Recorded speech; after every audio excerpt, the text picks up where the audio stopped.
नमस्कार विद्यार्थी मित्रांनो, विजन गव्हर्नमेंट जॉब हे आपल्या एज्युकेशन चॅनलवरती आपलं पुन्हा एकदा स्वागत आहे. आजच्या या लेक्चरमध्ये आपण मेचा फर्स्ट वीक कव्हर करतोय आणि खूप जास्त चांगली क्वालिटी या लेक्चरमध्ये. सगळे न्यूज एकदम सॉर्ट आउट करून घेतलेले आहेत, जे एक्झाम पॉईंट ऑफ व्ह्यू महत्वाचे आहेत अशा सगळ्याच्या सगळ्या याच्यामध्ये कव्हर केलेल्या आहेत. त्याच्यामुळे तुम्ही व्यवस्थित लक्ष देऊन लेक्चर बघा, कारण येणाऱ्या एक्झाममध्ये याच्यातून बरेच प्रश्न दिसू शकतात. तर वेळ न वाया घालवता लेक्चरची सुरुवात करूया. तर सगळ्यात पहिली न्यूज आहे, मध्य प्रदेश आपल्या देशातलं असं पहिलं राज्य बनलंय की ज्यांनी जे फायनान्शियल इयर असतं हे चेंज केलंय.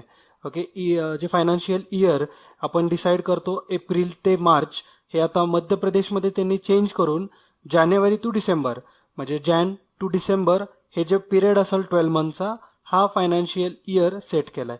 आणि असा फॉर्मॅट करणारा मध्य प्रदेश हा पहिला स्टेट बनला आपल्या देशातला. ओके, त्याच्यामुळे महत्वाचं आहे. अशा प्रकारचा चेंज कुणी केलाय असं जर विचारलं तर तुम्हाला त्या स्टेटचं नाव माहिती पाहिजे, ते म्हणजे MP मध्य प्रदेश. आणि मध्य प्रदेशचे CM सुद्धा तुम्ही लक्षात ठेवा, ते म्हणजे शिवराज सिंग चौहान. ओके, तर एवढी इन्फॉर्मेशन अतिशय महत्वाची होती. एक्स्ट्रा नॉलेजसाठी तुम्ही एक लक्षात ठेवू शकता, किंवा जर तुम्हाला माहिती असेल तर कमेंट बॉक्समध्ये तसं मेन्शन करा, ते म्हणजे मध्य प्रदेशचे गव्हर्नर कोण आहेत. ओके, तर आजच्या लेक्चरमधला तुम्हाला पहिला प्रश्न आहे, ते म्हणजे मध्य प्रदेशचे गव्हर्नर कोण. ओके, नेक्स्ट न्यूज आहे, युनियन कॅबिनेटनी सध्या एका एअरपोर्टला इंटरनॅशनल एअरपोर्टचा स्टेटस दिलेला आहे, आणि ते म्हणजे विजयवाडा एअरपोर्ट.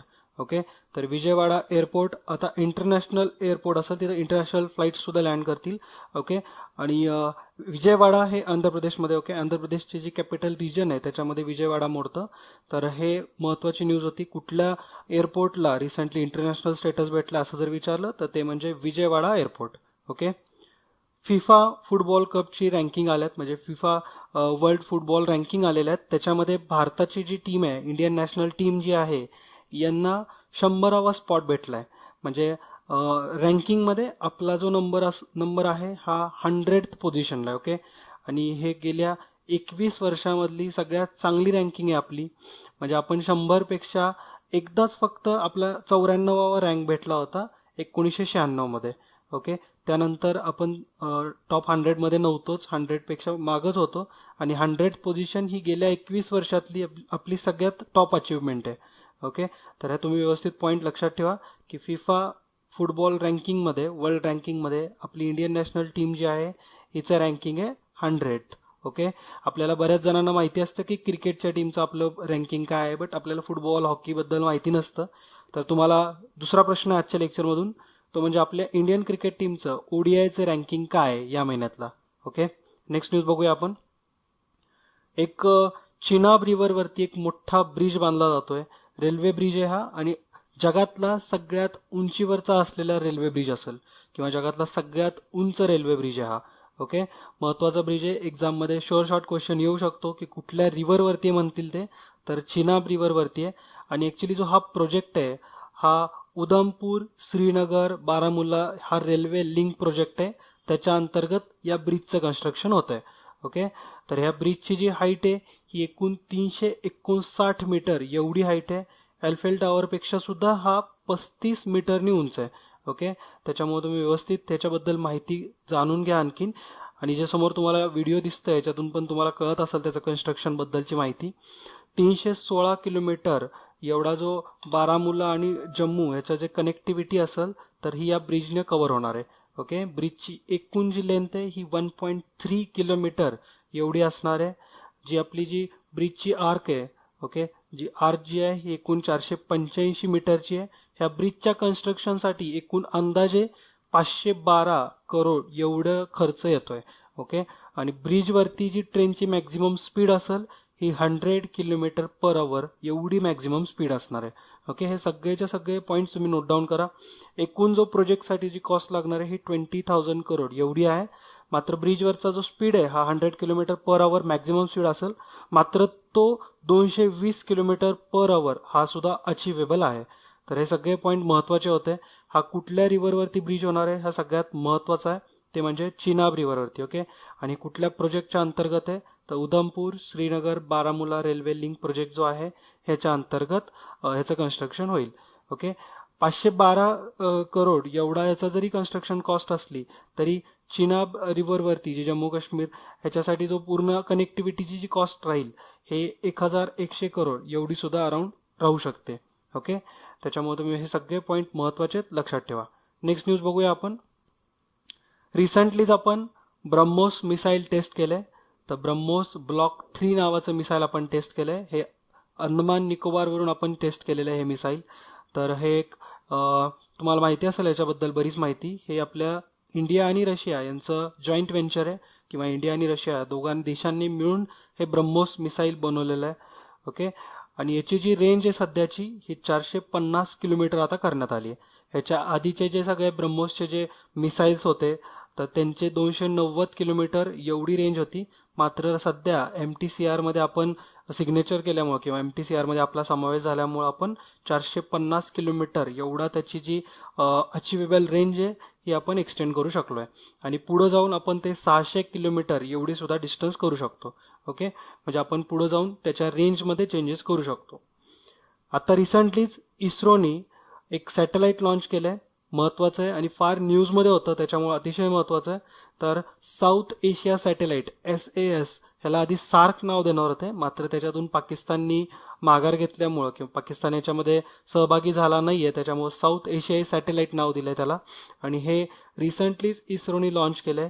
हे कशासाठी आहे तर वेगवेगळे कम्युनिकेशनसाठी म्हणून किंवा काही डिझास्टर मॅनेजमेंट करायचं असेल तर काही दुर्घटना होत असतील किंवा काही नॅचरल डिझास्टर्स असतील, broadcasting, direct to home service म्हणजे DTH services, internet facility, tele education, telemedicine, हे सगळे जे फील्ड आहेत ह्याच्यामध्ये कोऑपरेशन असावं म्हणून आपण आपल्या देशाने हे साऊथ एशियन कंट्रीजला गिफ्ट दिलेलं आहे. ओके, तर याची अनाउन्समेंट मोदींनी 2014 मध्ये केली होती. हे पण तुम्ही महत्वाचं लक्षात ठेवा कारण अशा प्रकारचा प्रश्न आपल्या MPSC विचारतं की याची अनाउन्समेंट कुणी केली होती किंवा कधी केली होती. ओके, तर 4 लाईनर प्रश्नामध्ये असं दिसू शकतो की मोदींनी याची अनाउन्समेंट केली होती 2014 मध्ये. पाकिस्तानचा लीडर सोडून बाकी सगळ्या देशांच्या लीडर्सनी या सक्सेस मध्ये मोदींना म्हणजे एक कॉन्फरन्स घेण्यात आली होती आणि त्या कॉन्फरन्समध्ये सगळ्यांनी व्हिडिओ कॉन्फरन्स थ्रू एकमेकांना कॉंग्रॅच्युलेट पण केलं. ओके, तर पाकिस्तानचा लीडर नव्हता याच्यामध्ये. आणि हे जे सॅटेलाइट आहे याच्यासाठी इस्रोला टोटल जो खर्च आहे हा प्रोजेक्टसाठी 450 करोड एवढा आलाय. सॅटेलाइटची फक्त कॉस्ट आहे 235 करोड. ओके, तर अराउंड 450 करोड एवढा खर्च आलेला आहे. आणि हे सॅटेलाइट 36,000 किलोमीटर वरती पृथ्वीपासून 36,000 किलोमीटर लांब हे रिव्हॉल्व्ह होईल. ओके, तर हे सगळ्यात महत्वाचे सगळे पॉईंट होते. त्यानंतर आपण नेक्स्ट न्यूज बघूया. India's first private sector small arms manufacturing plant हा रिसेंटलीच इनॉग्रेट झालाय. म्हणजे काय तर भारताचा सगळ्यात आत्ताचा छोटा असा आर्म मॅन्युफॅक्चरिंग म्हणजेच आपले जे डिफेन्स इक्विपमेंट असतील तर हे मॅन्युफॅक्चरिंग करण्याचा प्लांट हा इनॉग्रेट झालाय मध्य प्रदेशमध्ये. ओके, तर असं विचारू शकतात की कुठल्या स्टेटमध्ये आर्म मॅन्युफॅक्चरिंग किंवा वेपन्स मॅन्युफॅक्चरिंग प्लांट कुठं टाकलाय रिसेंटली तर तो आहे मध्य प्रदेशमध्ये. ओके, ह्याच्यासाठी ऍक्च्युली 2 कंपन्यांचा याच्यामध्ये रोल आहे. एक म्हणजे भारताची आपल्या पुंज लॉर्ड नावाची एक कंपनी आहे आणि इस्रायलची वेपन सिस्टीम आपण याच्यामध्ये यूज करतो. म्हणजे 2 देशांचं आपल्या भारताचं सुद्धा आणि इस्रायलचं सुद्धा. तर ह्याच्यामध्ये हे जॉईंट व्हेंचर असेल तर ह्याच्यातून वेगवेगळे छोटे छोटे रायफल्स बनवण्यात येतील, X95 कॅर्बिन बनवण्यात येईल. तर हे वेगवेगळे जे टाईप आहेत LMG म्हणतात त्याला, लाईट मशीन गन.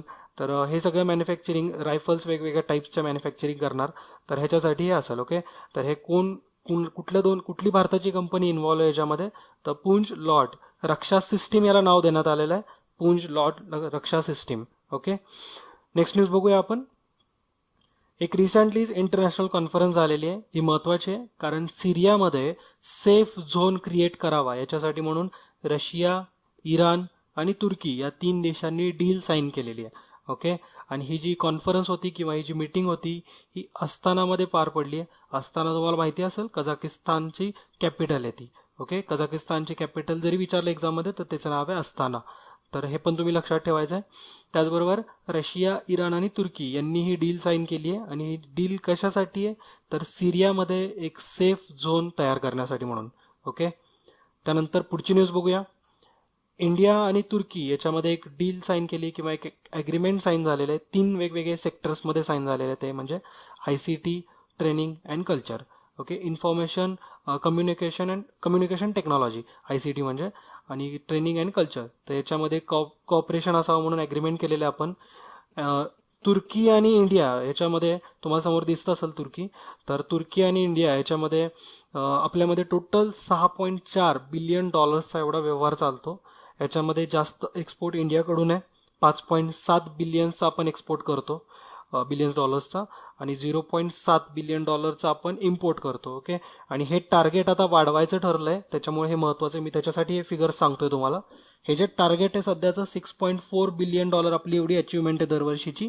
मात्र आता हे 2020 पर्यंत आपण याला $10 बिलियन पर इयर हे करणार आहे. ओके, म्हणजे नवीन जे आपलं बायलॅटरल ट्रेड असेल हा $10 बिलियन मध्ये 2020 पर्यंत होणार आहे. ओके, तर हे टार्गेट तुम्ही लक्षात ठेवा, महत्वाचं आहे, विचारू शकतात एक्झाममध्ये. नेक्स्ट एक न्यूज आहे, ती पण महत्वाची आहे. विद्यावीरता अभियान हे लॉन्च केलेले सध्या HRD मिनिस्ट्रीने, आपल्या म्हणजेच ह्युमन रिसोर्स डेव्हलपमेंट मिनिस्ट्रीनी.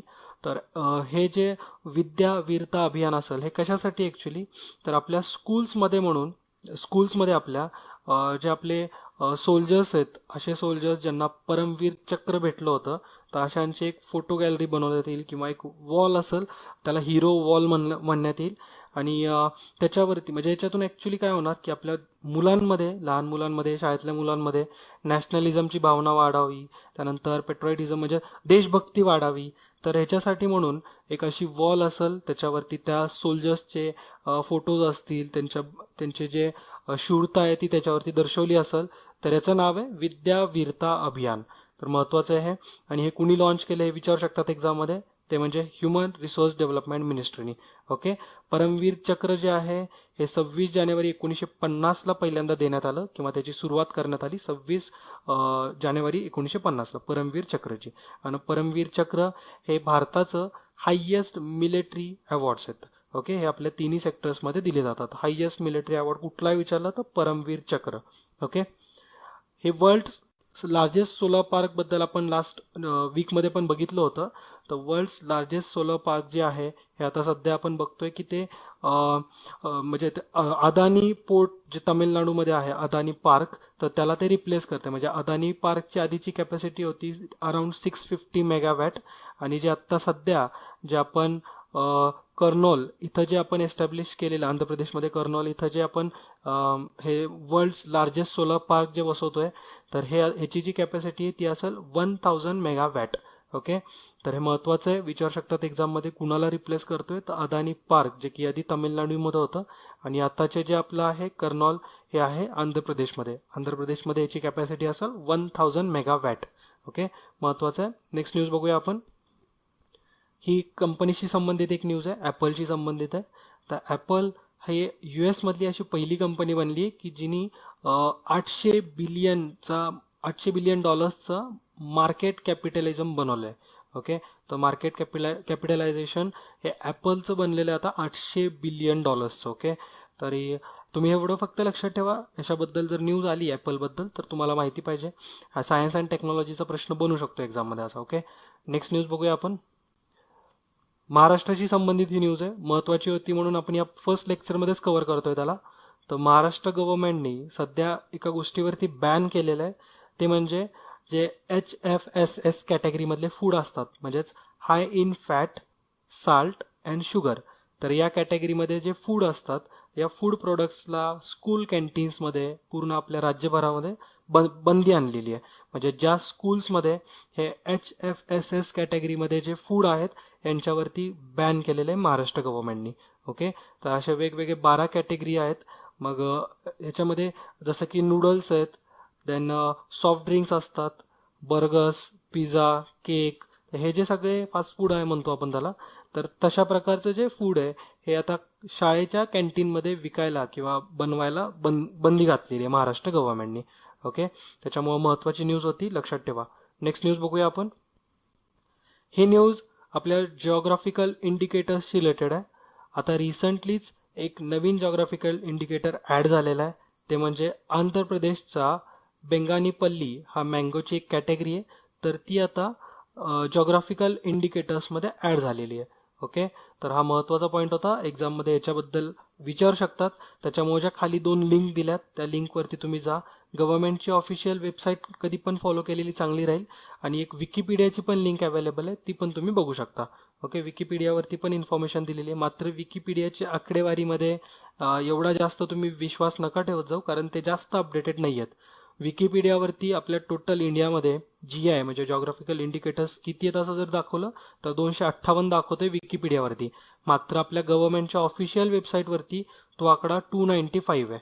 आपण महाराष्ट्रामध्ये जे जे जॉग्राफिकल इंडिकेटर्स आहेत, आपण याच्यावरती एक GK लेक्चर बनवूया, 10 मिनिटाच्या आतमध्ये ते आपण कव्हर करूत. ओके, तर कुठला आता रिसेंटली ऍड झाला असं जर विचारलं तर बेंगनपल्ली हा मँगोची कॅटेगरी कुठल्या राज्याची आहे तर आंध्र प्रदेश. ओके, सगळा महत्वाचा पॉईंट आहे हा. पुढची एक न्यूज आहे. आता गव्हर्नमेंटनी एक नॅशनल स्टील पॉलिसी 2017ला अप्रुव्हल दिलेलं आहे. नॅशनल स्टील पॉलिसीच्या अंतर्गत काय काय असणार हे एक 2-3 पॉईंट आहेत, तुम्ही व्यवस्थित बघा. याच्यामध्ये जे आपलं क्रूड स्टीलची कॅपॅसिटी आहे, क्रूड स्टील म्हणजे जे कच्चं स्टील असेल, म्हणजे फक्त आपण ते कोअरमधून बाहेर काढलेलं, तर याची जी आपली सध्याची कॅपॅसिटी आहे ही 122 मिलियन टन्स एवढी आहे. मात्र ती आता नवीन टार्गेट सेट केलेलं आहे, नवीन एम आहे की 300 मिलियन टन एवढं आपण क्रूड स्टील प्रोड्यूस करावं. ओके, म्हणजे आपण खाणकाम करून 300 मिलियन टन एवढं स्टील बाहेर काढावं असं आता टार्गेट ठेवलं या नवीन पॉलिसीनुसार. दुसरा पॉईंट महत्वाचा आहे, तो म्हणजे प्रोडक्शन ऑफ फिनिश्ड स्टील, म्हणजे जे फिनिश्ड आहेत, म्हणजे जे प्रॉपर आता यूज करू शकता स्टील म्हणून, तर ते जे असेल ते आत्ताची सध्याची आपली जी कॅपॅसिटी आहे ही 89 मिलियन टन आहे. म्हणजे आपण जरी 122 मिलियन टन आपण जरी कोअरमधून बाहेर काढली, मात्र प्रोसेस वगैरे करून जी वापरण्यायोग्य स्टील आहे ते 89 मिलियन टन आहे. मात्र आता ती कॅपॅसिटी सुद्धा आपल्याला वाढवायची आहे. 2030-31 पर्यंत ती कॅपॅसिटी आपल्याला 255 मिलियन टन्स वरती न्यायची आहे. म्हणजे सध्याच्या जवळजवळ 3 पट जास्त आपल्याला फिनिश्ड स्टील बनवायचं आहे. ओके, आता हे तुम्हाला पॉईंट कळत असेल, मे बी आता ज्यांना कळत नसेल, आता आणखीन याच्यापेक्षा सोप्या लँग्वेजमध्ये तर नाही सांगू शकणार, मात्र आय होप की तुम्हाला हे सगळं कळत असेल. आणि आणखीन एक तिसरा महत्वाचा पॉईंट आहे, तो म्हणजे जे पर कॅपिटल कन्झम्पशन आहे फिनिश्ड स्टीलचं, हे सध्या 61 kg आहे आपलं. मात्र ते 2030-31 पर्यंत 158 kg पर्यंत नेणं हे सुद्धा या पॉलिसीमध्ये मेन्शन केलेलं आहे. ओके, तर आता फक्त तुम्ही एवढे 3 पॉईंट लक्षात ठेवा, नॅशनल स्टील पॉलिसीशी संबंधित आहेत. आणि ह्या सगळ्या PIBच्या न्यूज आहेत, त्याच्यामुळे एक्झाममध्ये बनू शकतात. ओके, कारण PIBला जास्त प्रेफरन्स देतात कुठलाही, कारण हे गव्हर्नमेंट सेक्टरशी संबंधित न्यूज असतात त्याच्यावरती. ओके, त्याच्यानंतर जे आपण ग्रेट बॅरियर रीफ हे आधीच्या आपल्या लेक्चर्समध्ये सुद्धा डिस्कस केलेलं आहे, त्याला भरपूर डॅमेज होत चालला आहे. ग्रेट बॅरियर रीफ हे आपल्याला ऑस्ट्रेलियाच्या किनारपट्टीला बघायला भेटेल. ऑस्ट्रेलियाच्या नॉर्थ ईस्ट साईडला आहे, ते नॉर्थ ईस्ट कोस्टला. तर 2300 किलोमीटर एवढा तो परिसर आहे, ग्रेट बॅरियर रीफ आपण त्याला म्हणतो. तर ह्याला सध्या डॅमेज होत चाललंय. ओके, आणि डॅमेजला ग्लोबल वॉर्मिंग बरेच रिझन्स आहेत. टेम्परेचर वाढले, क्लायमेट चेंज आहे, त्यानंतर पाण्यामध्ये जे टेम्परेचर वाढतं त्याच्यामुळे त्या ॲनिमल्सला त्रास होतो किंवा त्या प्रजाती मरून चालल्यात तिथलच्या. तर ग्रेट बॅरियर रीफ जे आहे ह्याच्याशी संबंधित तुम्ही एक्झाममध्ये थोडंसं त्या आधीच्या लेक्चरमधून पण बघून जा, कारण विचारू शकतात. कारण हे वर्ल्ड हेरिटेज साईट आहे, एक 36 वर्षांपूर्वीची ही वर्ल्ड हेरिटेज साईट आहे आणि सध्या ती एकदम फार मोठ्या डॅमेज कंडिशनमध्ये, नियर अबाउट 90% ती ऑलरेडी डॅमेज झालेलीच आहे. ओके, ह्याच्यामध्ये वेगवेगळ्या 1625 माशांच्या प्रजाती आहेत तिथं. आणि युनेस्कोनी याला एक व्हेरी डेंजरस असा रिमार्क दिलेला आहे. आणि आधी युनेस्कोचा जो रिमार्क होता याला तो व्हरायटी आणि ब्युटी असा रिमार्क होता या साईटला, मात्र आता व्हेरी डेंजरस हा रिमार्क दिलेला आहे. ओके, ह्याच्यामध्ये आपल्या ज्या वेगवेगळ्या प्राण्यांच्या प्रजाती आहेत, वेगवेगळे अॅनिमल्स आहेत, स्पेसीज आहेत, तर यांना भरपूर डॅमेज झालेलं आहे, खूप याच्यातून नुकसान झालेलं आहे. ओके, आपण आधीच्या लेक्चरमध्ये ते व्यवस्थित डिस्कस केलेलं आहे. ते कोरल ब्लिचिंग वगैरे काय असतं तर ते तुम्ही तिथून बघून घ्या. ओके, पुढची न्यूज आहे. आता इथून पुढे पर्सनशी रिलेटेड 2 न्यूज आहेत, महत्वाच्या आहेत.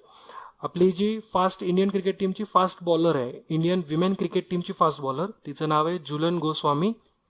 तर ती जगातली हायेस्ट विकेट टेकर बनली आहे सध्या. तर हिस्ट्रीमधला हा एक महत्वाचा रोल आहे हा, कारण एक्झाममध्ये अशा प्रकारचा येऊ शकतो प्रश्न डायरेक्टली की कुठली भारतीय महिला क्रिकेटर ही वर्ल्ड रेकॉर्ड तिने सेट केला आहे सगळ्यात जास्त विकेट घेऊन. ओके, तर तिचं नाव आहे झुलन गोस्वामी. आतापर्यंत तिने 181 विकेट घेतल्यात तिच्या आतापर्यंतच्या करिअरमध्ये 50 ओव्हरच्या फॉर्मॅटमध्ये. ओके, म्हणजे 50 ODIs मध्ये. ह्याच्या आधी 109 मॅचेसमध्ये 180 विकेट घेतल्या होत्या ऑस्ट्रेलियाच्या एका बॉलरनी. ओके, तर ऑस्ट्रेलियाच्या, तिचं नाव सुद्धा एक्झाममध्ये विचारू शकतात, तर तिचं नाव आहे सी पिझ्झा पॅट्रिक्स. ओके, तर पिझ्झा पॅट्रिक्स हे तिचं नाव आहे. ती ऑस्ट्रेलियाची होती. आता तिचा रेकॉर्ड आपण चेंज केलाय. 181 विकेट घेतलाय झुलन गोस्वामीनी, आणि सध्या 181 तिने विकेट कुणाचा घेतला असं सुद्धा जरी डीपमध्ये विचारलं तर ती आहे साऊथ आफ्रिकेची एक प्लेअर. ओके, तर साऊथ आफ्रिके वर्सेस ही तिने कामगिरी केलेली आहे. तर 50 ओव्हर्स फॉर्मॅटमध्ये हे काम झालेलं आहे, आणि तिने ही 181 विकेट जी ही साऊथ आफ्रिकेमध्ये घेतली आहे. ओके, सगळे पॉईंट्स तुम्ही व्यवस्थित लक्षात ठेवा. नेक्स्ट न्यूज आहे ती म्हणजे एक व्यक्तीचं निधन झालेलं आहे. त्या रिटायर्ड जस्टिस होत्या, त्यांचं नाव आहे लेला सेठ. तर यांचं रिसेंटली निधन झालेलं आहे, आणि या पहिल्या महिला chief justice of Himachal Pradesh होत्या. ओके, म्हणजे हिमाचल प्रदेशच्या हायकोर्टच्या त्या पहिल्या चीफ जस्टिस होत्या, पहिल्या विमेन चीफ जस्टिस होत्या, आणि त्या दिल्ली हायकोर्टच्या सुद्धा फर्स्ट विमेन जज होत्या. ओके, त्याच्यामुळे सगळे पॉईंट महत्त्वाचे त्यांच्याबद्दलचे. त्यांचं नाव आहे लेला सेठ. तर लेला सेठ यांचं रिसेंटली निधन झालेलं आहे, आणि हे महत्त्वाचे काय आहेत, कारण हे जे निर्भया इन्सिडेंट जो झाला होता दिल्लीमध्ये, तर त्याच्यामध्ये सुद्धा एक कमिटी फॉर्म केली होती, जस्टिस वर्मा कमिटी, आणि त्या कमिटीमधल्या सुद्धा त्या एक मेंबर होत्या. ओके, तर अशा प्रकारचे प्रश्न त्यांच्याबद्दल बनू शकतात. आपण चांगल्या पद्धतीचे सगळी इन्फॉर्मेशन कव्हर केलेली आहे, जी आपल्या एक्झाममध्ये येऊ शकते, रिक्वायर्ड आहे आपल्याला. ओके, त्याच्यामुळे तुम्हाला मॅगझिन घेण्याची गरज बिलकुल पडणार नाहीये. आपण अशा पद्धतीने जर सगळे वीक कव्हर करत गेलो तर तुमचा छान स्टडी होईल. ओके, तर अशाच प्रकारे आपण वीक 2, वीक 3 आणि वीक 4 सुद्धा तुमच्या एक्झामच्या आधी कव्हर करू. ओके, तर भेटूया पुढच्या लेक्चरमध्ये. तोपर्यंत हे लेक्चर कसं वाटलंय हे नक्की कमेंट करून कळवा. तोपर्यंत जय हिंद, जय महाराष्ट्र. धन्यवाद.